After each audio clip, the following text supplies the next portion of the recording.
சபைக்கு உட்படலாகாதவன். அதிகாரம் 23. விதையடிக்கப்பட்டவனும் கோஷமறுபட்டவனும் கர்த்தருடைய சபைக்கு உட்படலாகாது. வேசி பிள்ளையும் கர்த்தருடைய சபைக்கு உட்படலாகாது. அவனுக்கு 10ஆம் தலைமுறையானவனும் கர்த்தருடைய சபைக்கு உட்படலாகாது. அம்மோனியனும் மோவாபியனும் கர்த்தருடைய சபைக்கு உட்படலாகாது. 10ஆம் தலைமுறையிலும் என்றைக்கும் அவர்கள் கர்த்தருடைய சபைக்கு உட்படலாகாது. நீங்கள் எகிப்திலிருந்து புறப்பட்டு வருகிற வழியிலே அவர்கள் அப்பத்தோடும் தண்ணீரோடும் உங்களுக்கு எதிர்கொண்டு வராதது நிமித்தமும் உன்னை சபிக்கும்படியாய் மெசொப்பொத்தேமியாவின் ஊராகிய பேத்தோரில் இருந்த பேயோரின் குமாரன் பிலேயாமுக்கு கூலி பேசி அவனை அழைப்பித்தது நிமித்தமும் இப்படி செய்ய வேண்டும். உன் தேவனாகிய கர்த்தர் பிலேயாமுக்கு செவி கொடுக்க சித்தமில்லாமல் உன் தேவனாகிய கர்த்தர் உன்மேல் அன்பு கூர்ந்தபடியினால் உன் தேவனாகிய கர்த்தர் அந்த சாபத்தை உனக்கு ஆசீர்வாதமாக மாறப்பண்ணினார். நீ உன் ஆயுசு நாட்கள் உள்ளளவும் ஒரு காலம் அவர்கள் சமாதானத்தையும் நன்மையையும் தேடாதே. ஏதோமியனை அருவருக்காயாக, அவன் உன் சகோதரன். எகிப்தியனை அருவருக்காயாக, அவன் தேசத்திலே பரதேசியாய் இருந்தாய். 3ஆம் தலைமுறையில் அவர்களுக்கு பிறந்த பிள்ளைகள் கர்த்தருடைய சபைக்கு உட்படலாம். கர்த்தருடைய சபைக்கு உட்படலாகாத ஒரு சிலரை பற்றி இந்த வசன பகுதியில் சொல்லப்பட்டிருக்கிறது. விதை அடிக்கப்பட்டவன், கோஷம் அறுபட்டவன், வேசிப்பிள்ளை, மோவாபியன், அம்மோனியன் ஆகியோர் சபைக்கு உட்படலாகாது என்று மோசே சொல்லுகிறார். மோசே இஸ்ரவேல் புத்திரரை நோக்கி, விதை அடிக்கப்பட்டவனும் கோஷம் அறுபட்டவனும் கர்த்தருடைய சபைக்கு உட்படலாகாது. வேசிப்பிள்ளையும் கர்த்தருடைய சபைக்கு உட்படலாகாது. அவனுக்கு 10ஆம் தலைமுறையானவனும் கர்த்தருடைய சபைக்கு உட்படலாகாது. அம்மோனியனும் மோவாபியனும் கர்த்தருடைய சபைக்கு உட்படலாகாது. 10ஆம் தலைமுறையிலும் என்றைக்கும் அவர்கள் கர்த்தருடைய சபைக்கு உட்படலாகாது என்று சொல்லுகிறார். புறஜாதியார் மத்தியில் விதையடிக்கப்பட்டவர்களையும் கோஷம் அறுபட்டவர்களையும் தங்களுடைய தெய்வங்களுக்கு சேவை செய்வதற்கு நியமிப்பார்கள். இதற்காக சில பெற்றோர் தங்களுடைய பிள்ளைகளை விதையடித்து கோஷம் மறுத்து அவர்களுடைய விக்கிரக ஆராதனை காரியங்களில் பழக்கி வைத்திருப்பார்கள். இதுபோன்ற காரியங்கள் இஸ்ரவேல் புத்திரரின் நடுவே நடைபெறக்கூடாது என்பது தேவனுடைய பிரமாணம். கர்த்தருக்கு பலி செலுத்தும் போது கூட பழுதில்லாத மிருக ஜீவன்களையே பலியிட வேண்டும். வேசிப்பிள்ளை என்பவன் யூத மார்க்கத்து தகப்பனுக்கும் புறஜாதி மார்க்கத்து தாய்க்கும் பிறந்தவன். இவன் முறை தவறி பிறந்தவன், நெருங்கிய உறவினருக்கு பிறந்தவன். செப்துவஜின்ட் பதிப்பில் வேசிப்பிள்ளை ஒன் பார்ன் ஆஃப் எ ஹார்லட் என்று மொழிபெயர்க்கப்பட்டிருக்கிறது. கர்த்தருடைய சபை என்னும் வார்த்தைக்கு இஸ்ரவேல் ஜனத்தார் என்று பொருள். விதை அடிக்கப்பட்டவனும் கோஷம் அறுபட்டவனும் வேசிப்பிள்ளையும் இஸ்ரவேல் புத்திரர் நடுவில் ஜீவிக்கலாம். இதற்கு தடை ஒன்றும் இல்லை. ஆனாலும் மூப்பர், நியாயாதிபதிகள், ஆசாரியர் போன்ற இஸ்ரவேல் தேசத்தாரின் பதவிகளுக்கு இவர்கள் அங்கீகரிக்கப்படவில்லை. 10ஆம் தலைமுறை என்னும் வாக்கியத்திற்கு நித்திய காலமாக என்று பொருள். அம்மோனியனும் மோவாபியனும் நெருங்கிய உறவினருக்கு பிறந்தவர்கள். இந்த பிரமாணம் ஒருவேளை புருஷர்களுக்கு மட்டும் நியமிக்கப்பட்டிருக்கும், அல்லது இதில் சில விதி விலக்குகள் கொடுக்கப்பட்டிருக்கும்.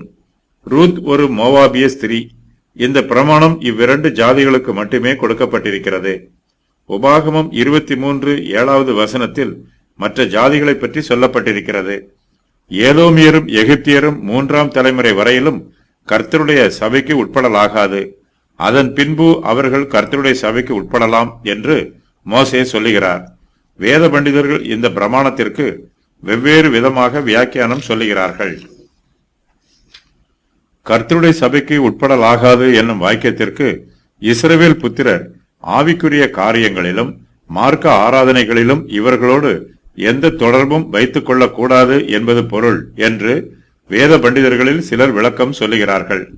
சபைக்கு உட்படலாகாது என்னும் வாக்கியத்திற்கு இஸ்ரவேல் சபையாருக்கு அதிகாரிகளாக நியமிக்கப்படக்கூடாது என்பதே பொருள் என்றும் வேத பண்டிதர்களில் சிலர் விளக்கம் சொல்லுகிறார்கள்.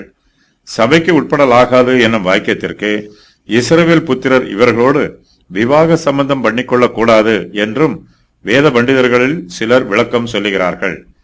இஸ்ரவேல் புத்திரர் கானானிய ஸ்திரீகளை விவாகம் பண்ணக்கூடாது.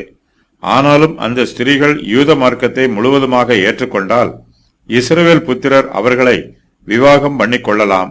ஆனாலும் யூத மார்க்கத்து ஸ்திரீகள் கானானிய புருஷரை விவாகம் பண்ணுவதற்கு அனுமதி இல்லை.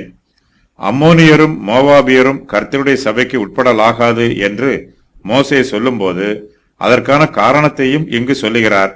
நீங்கள் எகிப்திலிருந்து புறப்பட்டு வருகிற வழியிலே அவர்கள் அப்பத்தோடும் தண்ணீரோடும் உங்களுக்கு எதிர்கொண்டு வராததின் நிமித்தமும் உன்னை சபிக்கும்படியாய் மெசொப்பொத்தேமியாவின் ஊராகிய பேத்தோரில் இருந்த பேயோரின் குமாரன் பிலேயாமுக்கு கூலி பேசி அவனை அழைப்பித்ததின் நிமித்தமும் இப்படி செய்ய வேண்டும். உன் தேவனாகிய கர்த்தர் பிலேயாமுக்கு செவி கொடுக்க சித்தமில்லாமல் உன் தேவனாகிய கர்த்தர் உன்மேல் அன்பு கூர்ந்தபடியினால் உன் தேவனாகிய கர்த்தர் அந்த சாபத்தை உனக்கு ஆசீர்வாதமாக மாற பண்ணினார் என்று மோசே சொல்லுகிறார். அம்மோனியனும் மோவாபியனும் கர்த்தருடைய சபைக்கு உட்படலாகாது. காரணம், இஸ்ரவேல் புத்திரர் எகிப்து தேசத்திலிருந்து புறப்பட்டு வந்தபோது அம்மோனியரும் மோவாபியரும் இஸ்ரவேலருக்கு இரக்கம் காண்பிக்கவில்லை.